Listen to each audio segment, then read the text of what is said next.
what do advocate groups need from the public, and how can we help facilitate greater participation to support your initiatives on their behalf? As advocates, whether you're a personal advocate or whether you're a part of a larger network or a larger organization, there are certain responsibilities or duties that we have. Number one, I think advocacy needs to be grounded in need, needs to be need-based, and responses need to be data-driven. So many times there might be an emotional reaction, which could be completely understandable, but when you get to really influencing and moving public policy, it really needs to be based on those two principles that I mentioned.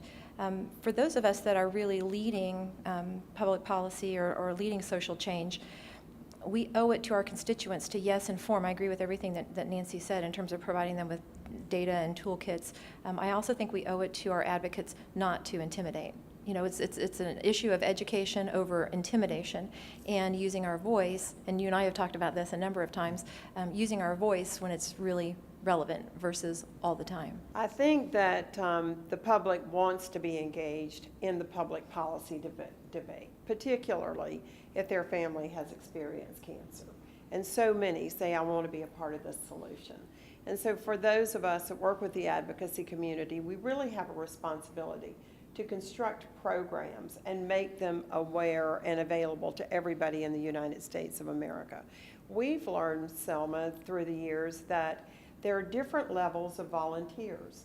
And so you have volunteers who say, I really want to be in public policy, and I have time to send a quick email, make a quick phone call, but I may not get to Washington. I may be doing my work in the state.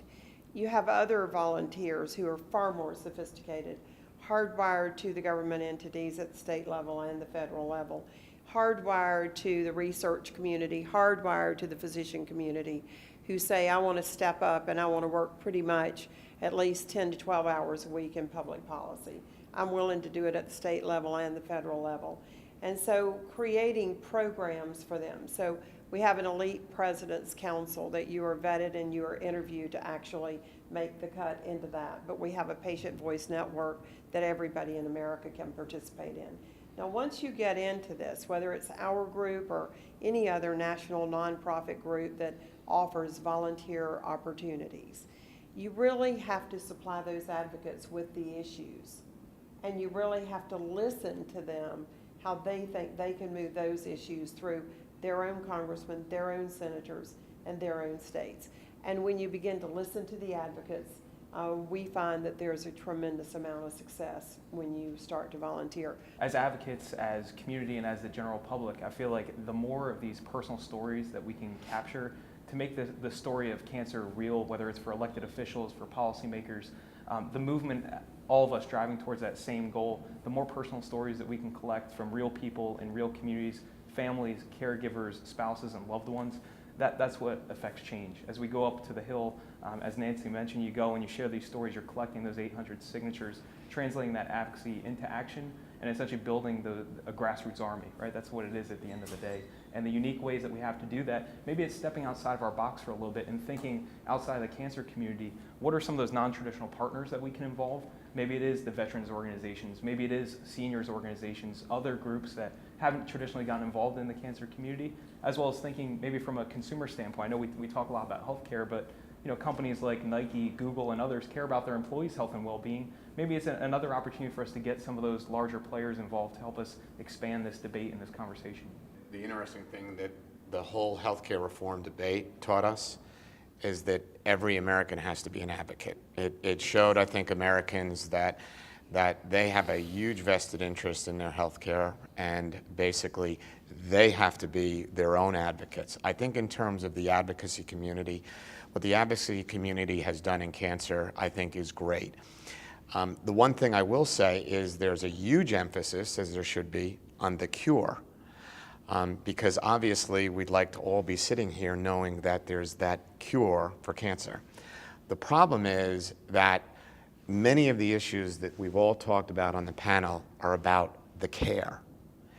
So I think those in the advocacy community that are so focused on the cure need to have also some education related to the care and carry all their wonderful efforts on the care. you know, Nancy's organization just spends a lot of time related to patients and their care, or their lack of care, their lack of access, their insurance issues.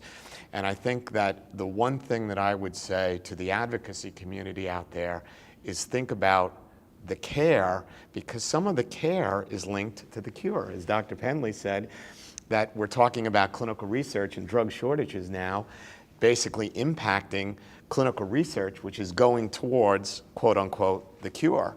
And so I think differentiating between the cure and the care, and a little more emphasis to understanding the importance of the care would be a good thing if it happened. I'll tell one quick story to illustrate just one success. We've been working this year a lot on passage of oral IV parity legislation. So far this year, we've been instrumental in working to get that passed in 6 states in America. We still have 4 at play, and we'll be in California and Oregon next week to work on those issues. So we were working in Tennessee, and we actually had one senator in Tennessee that was giving us a fit in the General Assembly.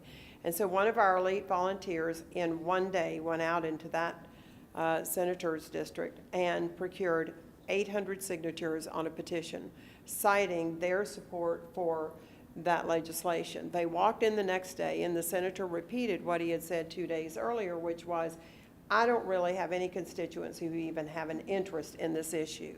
To which the elite volunteers said, well, here are 800 of them that do. While in Tennessee, we were having trouble getting votes over in the House for the same issue. So we have a second elite volunteer in Tennessee. And she said, I want to send out a lot of information about this. She mobilized 10,000 people in 5 working days from her own listserv and her own contacts. And so we find that volunteers are really the people that can energize the public and really bring them to the debate. But the organizations have a responsibility to provide them with the information.